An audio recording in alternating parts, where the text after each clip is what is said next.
Une pour les meilleurs. Nico Business Car number 1. Nouvelle Jérusalem. Nico Business les meilleurs. Oui les meilleurs. Oui les meilleurs. Nico Business l'exemple. Oui l'exemple. Oui l'exemple.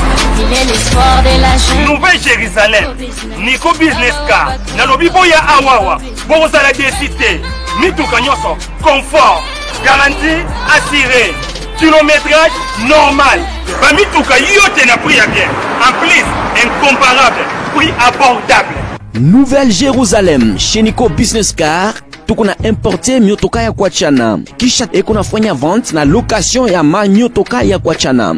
Achat sur internet ni tayari. Nico Business Car ekunauzisha miotoka ya kila namuna. Nico Business Car chez Jean-Jacques Chilumba. Tuko ku numéro 102 Manyema Coin Kimbangu. Nico Business Car ukitafuta ko Twitter igasimu ku 099 701 81 134. Wala 085 34 27 171. Nico Business Car, King of Pickup. Nico Business Car, la rapidité. Nico Business Car, l'excellence. À Kiamungu. La Nouvelle Jérusalem, chez les Nico Business. Tonton, ce n'est pas de la magie. Voyons, c'est qui a motoka?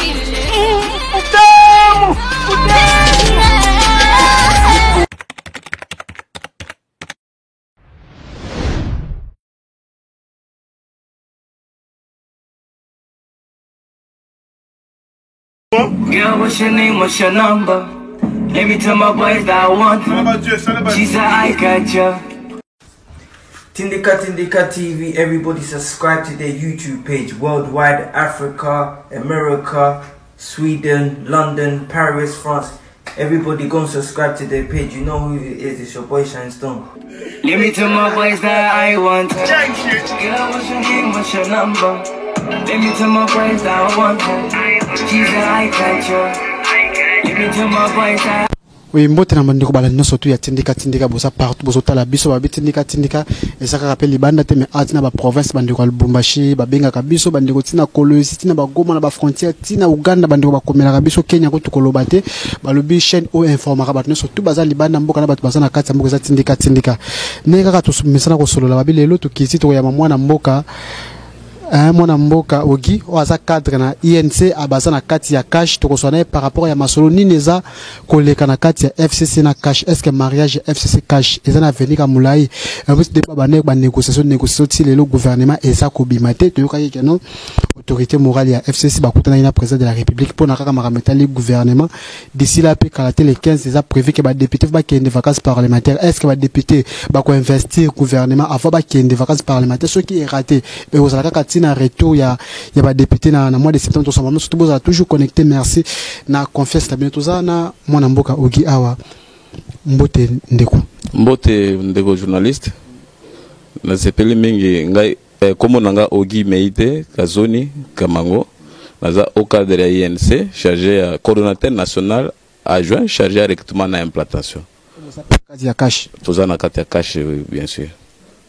Masolo na actualité ya mboka mbala moko mona mboka Ogi par rapport ya makamata koleka na parlement wuti ko mona lelo calamité ba mona pe ba image na ine bandiko misusu ya bino na cash boza contre makambo wana réaction ya ba député na kati assemblée nationale eza ndengeni bilo ojija ndengeni bon eza mawa cash FCC toza to komi ensemble mais ezo kamusa biso ba député musu bazo finga autorité morale na biso ya cash FCC parce que c'est lui l'autorité morale moi mboka excellence Félix Tshisekedi et ça la biso passe par exemple un monsieur responsable azo finga mokonzi ya mboka eza vraiment mawa parce que biso pe ye mutuana au député na tango azo finga président de la République azana bana ye moko zaka ministre au moins te que ça ezo honoré te biso pe tozana batu ya maboma bako ko finga Kabila ex-président mais eza domaine na biso te ya kofinga mais totindiki ka na ordre il est député azana pouvoir moko te sur président de la République aucune autorité président azo devoir ya lokote azo bosana ke na kati ya parlement na bango bakoki ko interpeller le premier ministre ko contrôler gouvernement c'est ça rôle na bango président azana pouvoir ya dissoudre l'assemblée wana après une année nde tolingi nanu tokóma na baniveau wana te ya kodissoudre, c'est possible eloko bazobosana. Ils doivent comprendre que Kabila appartient au passé et que ceux qui balengi kosala babra de fer, ils seront bango moko nde bakosibir parce que président de la République a un pouvoir ko dissoudre parlement no basala parlement ngo to yebi ndenge bazu yango majorité wana. Alors qui se taise va observer changement oyoye, c'est la moindre des choses. Donc tous attendent la leçon morale mon côté à cause na bango parce que ils ont échoué sur toute la ligne. Mon amboka oki totali bien il connaît la kisakeno tozo mona ke nani ndeko Kabila déjà ex-président abima déjà na pouvoir mais ti lelo azozonga toujours dans la scène politique mais yimo ka to mona na boité mais batuni baza ko imposer binoye na scène politique te baza ko imposer bisote. Kabila lui-même doit se comporter maintenant en ancien président où il faut aider moninga na ya ko réussir aza te que non asala ka bâton dans les roues. Tu comprends, c'est ça et ça la peut bien être ce qui a continué na baliro wana aza ancien président à cause de la sous président ni candidat à cause de la sous il devient sénateur à vie.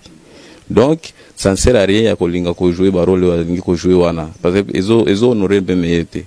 Parce que tu vois, nous allons à 5 mois, tous dans le gouvernement, ils ont la majorité. Nous sommes des légalistes. Donc, tous qui peuple, à boire qui voter, parce que peut-être que moyen, ce qui est vrai, regroupement, bébé, nani a voté qui Molière était. Molière a bimé qui on dirait Moutoumoko Boye, il y a pouvoir était, mais l'autre, il y a pouvoir. Godempo, indépendant, Moutou église, mais l'autre, comme on a kabiliste à Makila. Donc, ils allaient errer au peuple à Salaki. Tous à la conséquence, basant la majorité, tous à la majorité na bango. Donc, nous devons co-gérer ce pays ensemble. Mais quelque part, pour moi, Namboka, Ogi, ils ont été que non communication, il y a FCC Makasi par rapport aux autres dominés communication, mais on a toujours devant maintenant sur tout bango. Non, mais mon frère, ils ont géré ce pays pendant 18 ans. Ils ont tous les moyens de l'État. Ils sont là, ils ont les chaînes à télévision, ils ont vu surtout aux locaux la bango que non, ceux que aux d'accord na Kabila té donc ils doivent disparaître. Non, ils vont exister et nous allons exister. Mais seulement le respect est à la mutuelle parce que tout y va jouer, tout y va jouer. Silence n'a pas besoin de le battre que ils ont faiblesse, ils ont sagesse. Nous avons vu ça na 1+4. Tous qui na 4 présidents, ceux qui 5 présidents. Ezaki Ruberwa, Ezaki Zaidi Ngoma, Ezaki, oui, Kabila n'avait pas autant de pouvoir qu'il avait. Donc, il y a un système où il faut déboulonner, il y a 50 ans. Mais il faut déboulonner. Parce que, il y a mauvaise foi.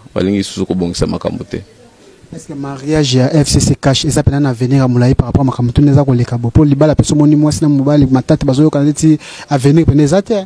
Bon, tous les débuts ils ont un problème, mais je crois il va finir toujours s'entendre parce que le Congo il y a des oliviers bisognos et à la fin tu vois bazo nostalgique c'est normal que la décision va vendre aux oiseaux sous bangoté c'est maintenant le chef de l'État mon Mboka Félix Tshisekedi son excellence. Donc, éco-gêné, mais avec l'État, ils vont comprendre que le pouvoir de Kabila est fini et qu'ils doivent s'adapter à un nouveau au Touzan Angolelo. Mais le président de la République, par rapport à la nomination, il y a des PCA, moi, Albert Youmana, Papa Kingo, a violé par rapport à la nomination, on a créé moto yangoana. A violé Mibeko, mais au début, comme Sanga, il va grand intellectuel, il va dans le Parlement. Chef de l'État, a un pouvoir et a nommé en conformité à la Constitution. Le ministre n'a pas signé, le ministre a signé. Tiba Lazalit a contre-signé. Mais continuité de l'État, papa. Au début, Nani, Babakamba, Parlement, comme Sanga. Yo, président, ordonnance, il y a président. Nani, est-ce qu'ils ont discutable dans le Parlement? Battant la constitution, c'est inattaquable dans le Parlement. Donc, ils ont et puis bon, tu comprends, tu Janine Mabunda, Bandi Makamoupe, le Parlement, donc, au moins, il y a un agenda, il a un agenda, mais il y a un atterrissage en douceur. Il y a un commis qui attaqué le discours, l'ordonnance, mais ils ont une compétence, il y a Janine Mabunda dans le Parlement. Peut-être un manque de maîtrise, un manque d'expérience. Isaac Kanengi va mesanaki donc va mesanaki va bloquer mais biso to correspondre bango kanava na sagesse. Donc il n'appartient pas à Jani Mabunda na parlement na ya ko discuter makambo ordonnance chef de l'État. Ils n'ont pas compétence, ils n'ont pas qualité. Ordonnance car mutaka ko créer mbutu en tout cas merci na confiance na bino bandeko boza ebele boza tala biso merci Mustafa Malembe merci Emel Mike Luzoladio bandeko surtout boza na Londres Belgique ba mon vieux Kwame pe na Londres wana boza tala biso babi tindika toujours chaîne o informera bandeko surtout baza liban na mboka mais mona mboka ogi moto za ko pela oyo tilelo ilo koneza ko empêcher gouvernement et bimate kaka babi ko wela nini ba poste ne bazo wela ne mnezo simbate bien nini za ko empêcher. Mon frère tout ça qui a to yoka ki tant tout ça qui na ba dialogue na ba kabila wana babi bisa que non eza ba poste régalier o eza pour domaine privé à chef de l'État donc babilo ko wana eko bunga kaka po par exemple c'est eza iso kabila tende za président non ça eza possibilité. Et donc il y a un ministère ils ont discuté malgré beaucoup de la majorité dans le parlement mais ils ont pouvoir discrétionnaire chef de l'État ils ont un ministère qui cobote la chef de l'État mais je crois que Eumeli et notre mal en patience gouvernement Kobima ils finiront par comprendre que les chefs d'État restent les chefs de l'État et on aura un gouvernement dissipé. La société civile va réclamer que non, c'est comme si on a solé le gouvernement, pour ça qu'on écarte la société civile, pour les rembourser, binoka cash na FCC pour diriger en haut. Non, mais il appartient aussi à la société civile d'être parmi les co-gestionnaires Yamboka. Donc c'est de leur droit, dans peu congolais. C'est ce que nos amis de FCC doivent comprendre. Et ça, ils nous imposaient à l'époque. Nous sommes passés par tout cela. Donc, tout ça qui est un dialogue cité à l'Union africaine, on se connaît comment ça s'est passé. Donc, il y a un dialogue où il y a comment ça se passe, même à l'époque de Mobutu. Mobutu avait ses ministères régaliens, donc il y a que non, parce que vous allez beaucoup me libandande. Qu'est-ce que tu veux gérer encore ces ministères-là? Qu'est-ce que tu n'as pas fait? Après toi, il faut que ça t'appartient de toi, comme si Congo est Mboko Tata, donc on a habité sur Kautikala Mukanda, sur une bien familial. Congo est bien familial, la Kabila, la famille politique. Ça appartient à tous les Congolais, tout ça. Baninga bazo respecter il faut respecter baninga na comment on a kebino cache pour ça na pouvoir de là que ce qui n'est qu'à 166 population soit face au gouvernement za ko bimate ba mona net c'est que ce qui boyema comme ko changer mais c'est comme si tout le monde a kaka mona net kaka image ndeko kabila muke balingami kati na molongo mobimba radio nabino esili koya pote ya solo bosungama na molimo pe na bomoto Bolanda Radio Shilo News, Mikolo Miso, 24 heures sur 24, 7 jours sur 7. Téléchargez l'application Nayo na Google Play Store Radio Shilo News. Kota na site internet www.shilonews.com pe niata esika bakomi radio to pe na logo ya radio okokota na kati na radio pe okoyoka radio nayo. Okoki pe asolo kozwa contact na radio na 00 32 466 247 112 benga tuna motuna landa radio okozwa biyano pe ba solution na mituna na yo nyonso Zambe abambola nyonso. Non mais l'économie est supportée par la production. Donc ils ont la bateau magique donc tu vois, l'histoire des gouvernements aussi, ça retarde les choses, l'évolution économique. Donc, parce que ce qui est économique, ce qui est toujours productivité, il ne faut pas espérer. Donc, je crois, comme déjà chef de l'État, à travers le cabinet, il va suspendre, qui va sortir, il a interprété à Bambongo, tu vois, comme il y a évasion.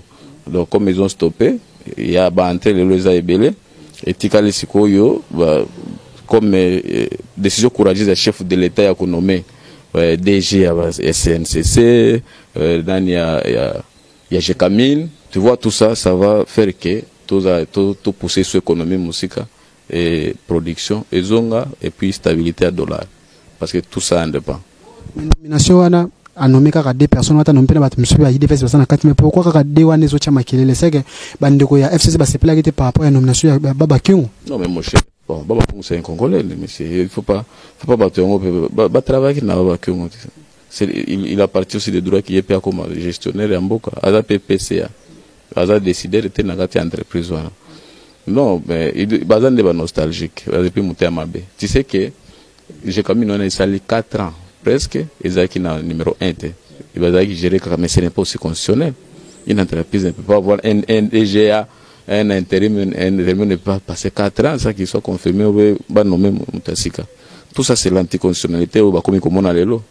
Donc je crois que ce n'est pas bon tout ce que nos amis alliés, parce qu'ils sont nos alliés, il faut le reconnaître, mais alliés de mauvaise foi.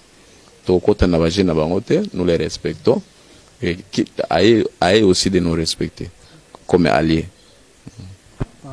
Tu continues à se faire limbo quand tu es à confession religieuse.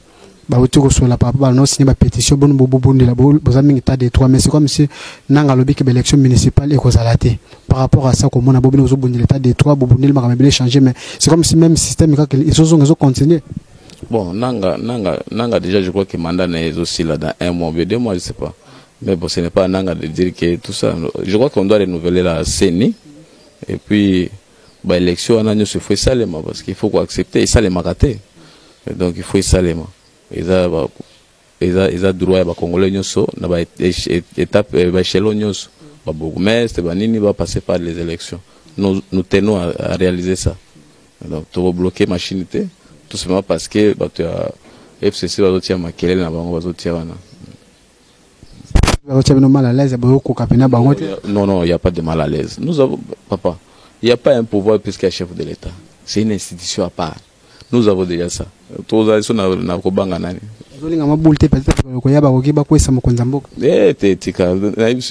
vois, hein, on peut se forger une majorité, mais on ne peut pas se forger tout un peuple.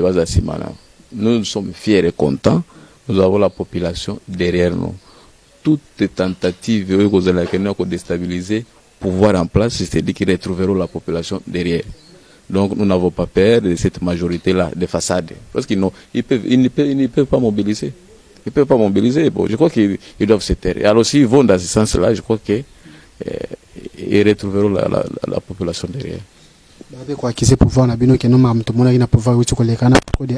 Trop de fondations, un tel soutien chef de l'État, un tel bodo, d'Irkaba, les amis d'Irkab, les amis d'un tel, les mêmes cas en pouvoir passer au salon et mais il faut tout na bato bazo sala ba SBL wana soki ba yebisa bango basala yango. Moto afane na sentiment na créer SBL ne ubendeni. Ils ont sentiment na bango, donc il faut respecter la choix na bango. Donc ce n'est pas que non le chef de l'État vandi bo créer nga SBL boy aleka ki na ba SBL te.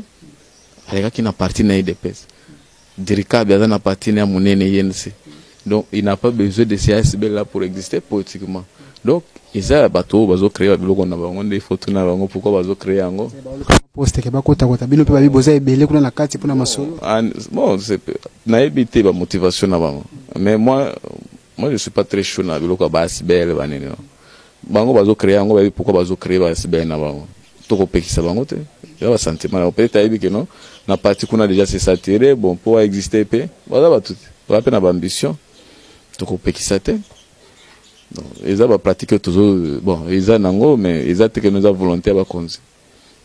Le parcours constitutionnel il est déjà pas à valider ba député ba mandat na bango si le loka katoyo que nous avons continué mais c'est comme si ba invalider des kaka ya la muka to monde ko jango bal na mona mboka sheriba okende par rapport à ça. Et ça l'a passé na ebité bato ba valider wana bazana ba famille hein bazana ba famille ou invalider mutoloko la jango bal c'est un monsieur qui n'a rien il se bat va voter va tout souhaiter qu'il va voter qui va remplacer pena ex CG Nabino Pierre Kangoudi a tika CG na bisote Kangoudi bon ngana makamba Kangoudi na kota te mais ça ngande dépassé même ata moto aleki na moto ono wana pena zeno oko expliquer ba tune ba voter qui onene po ba biloko ngo bato wando tanga venda combien de voix mais yo yeka parce que tu as les moyens mais et ça la passe nga personnellement vu ndeko Jean Goubal, Kangoudi c'est mon aîné, que je respecte beaucoup. Mais bon, Jean Goubal, en tout cas, qu'on valide et ça l'a monté ma passe. N'a encore tenté la décision. Tu vois que la décision à cour constitutionnelle est inattaquable. Et la décision oui, mais ça la passe. Je ne sais pas le Congo a remplacé Wivil Mole. Mole kaka na cour constitutionnelle. Mole katika kolekate na no va voter. Bon, et ça la kaka non. Justice yango pe kaka. kandenge zali, mais nous allons nous battre pour que biloko wana esila. Biloko wana esila. Na mutu akolia mbongo wana e osaile eloko te. Bila yé l'idée te. Batu na biso baleka ki ya mbongo te. Oko invalide bango ndeni ya ya base. Oko invalide bango te. Biso to luka ba koza ba député belé te ya ndenge ya koleka marque wana te. Par rapport peut-être pour boza ba lié yango batiki ba toucher la muka on a te que moi je sais moi ba tomoni Jean Ngouba la muka Cheribo qui ne peut pas nommer porte-parole ya coordinateur ya la muka mon mboka Katumbi. Bon, c'est tu vois que no ba cour constitutionnel na ba cour constitutionnel Kabila. Soka zonga si batunaye vraiment. Donc il y a un scénario à faire là-dedans. Là ba cour constitutionnel moko nommé do bika et kota na anti-constitutionnel, les ana no constitutionnel te. Ba nomaki bango élection moko te le kuna. Ya façade le kaki. Tu vois? Donc eza un système ya Kabila na batunaye nde ba invalider batu mususu. Ça n'a rien à faire avec un seul moyen encore de paix. Par rapport à la Mouka, les directeurs de la Mouka, on n'a pas continué liste. Moïse Katumbi Rosala, na Kinshasa les 20, Jean-Pierre Bemba les 23. Par rapport à ça, tu dis déjà que moi, nous pas ça. Malgré ça, la Mouka, c'est moi question état caractère politique. Na sepeli comme bazo zonga na mboka et la kisi ke biso penda de état de droit ndé. La Mouka, bon, tozaki na bango na Genève, baliki biso na maele te, baliki biso na stratégie te. Bazonga na bango calmement, sans makelele. Congo est pour ambition. Ce qui a été impossible na Kabila est impossible na président Fachi. Fachi vite ne makambo. Donc, bazonga na au calme, Congo nous appartient à nous tous. Donc, mon toi banque sa moningate. Banque sa moningate maman la liste par rapport à la présence na bango Paul no surtout na Kinshasa, nani na mboka na Congo. Et au banque sa nani. Ba capital caméra. Et au banque sa sote, caméra grand stratège. Président Fachi président de la République. Au travail, le Congo appartient à nous tous. Tout ça a besoin de bango. Il y a des hommes d'affaires entre eux. Il y a des gens d'affaires na bango na Katiamboka. Et il y a Jean-Pierre Bemba dans le Congo. Il y a si je crois déjà dans Mboka. C'est ça. Ça les Congo que nous voulons de demain. Il y a le Congo que nous voulons vendre. Il y a des et moi par rapport à la rencontre du chef de l'État. Sortana actuel ba hotel okutana to moni ke soka ba ken négociation cash FCC ba soka comme bloqué soka ba bakutana kaka et par rapport à ça non ba ça partenaire et ça il faut pas tout ça politique exactement que non ba biloko na ba simandako hein ou kansa que non l'autre c'est l'ennemi non quand ça ne va pas il faut se rencontrer et qu'on dissiper ba malentendu c'est tout et ce n'est pas que non so ba kutani comme on dirait les faible non baza na majorité au parlement toza obligé à cohabiter, tu vois. Donc ils ont une faiblesse que chef de l'État akutani na ancien toujours mon angona wa Tanzanie ancien président d'autambola na président Sika ou on a dérangé population est s'habituée maintenant avec le Kouana Bamesana. Donc après Kabila président fasciste lobby a comme un peu conseil il y a président VK, tu vois. Donc Wabilo Kouana VK Fachi azo conseil VK non awa na moni boete VK akolanda Fachi par exemple na kananga ou bien na Lubumbashi na résidence place ça non et cause que non parce que VK landi Fachi na nani non biloko na il faut tomber sans dire que un ancien président on peut toujours le consulter en cas de petits problèmes on harmonise et puis voilà biso tout ça le système ba nani angwanda te non il faut coopérer avec celui qui est là ou qui était là parce que aza partenaire na biso partenaire na matanga monanite. Ah, mais ça choix nae papa. Ils ont matanga ça choix nae. Peut-être kaza ina mboka te. Peut-être kaza abana ko bela. Important peut-être benga ki muninga nae. C'est ce qui est plus important. Et moi par rapport à ba militaire ba comme surtout ya INC ou bazana mboka ou bazana diaspora ba na bino na ministre mon message zani. Message za kaka ya apaisement, bazala calme, bateke la hiérarchie, musala. Je crois que ba ko sepela gouvernement ekobima. Gouvernement ekobima, tous ala patient. Donc ba malentendu ezali et on a dissipé et puis tous un gouvernement oyo et ko sala tout pour que mboka et kende de l'avant. Donc il y a rien il y a tout ça déjà na oyo ezaki impossible c'est que ils doivent comprendre qu'on remplacer Kabila est facilité. Tu vois tout ce qui était Kabila ou rien mais aujourd'hui ce n'est plus Kabila. C'est déjà un premier pas. Donc brûler mboka te parce que pour des ministères. Non. Donc ce qui est important tout que la hiérarchie musala ezo sala musala munene. Donc gouvernement est bima ou est kozala et satisfait bateau. Et ça gouvernement est s'enrichir et ça gouvernement penda esclave au peuple. Et c'est ce qui est plus important. Comme ça, d'abord, ça là, déjà, bazolo bango qui non, moi bon, on comme bloqué ma casse. Bon, ils ont bloqué, tu vois, malheureusement. Mais c'est ça, nous voulons maintenant que le gouvernement est banda pour que ba fongo la porte, ba tout va se retrouver. Et Moussa les banda, et puis voilà. Merci beaucoup, mon Mboka. Merci beaucoup. Tindika, toujours en avant. Merci à Refek Isombe, merci à Papi Kelly, merci à Mamé Lisée, merci à Kwame, Tanti Nathalie Mundeke, félicitations à mariage Nayo, merci à Mustafa Maleme, tout, bon s'abonner toujours na Tindika, ah, na Tiki Bino, ciao.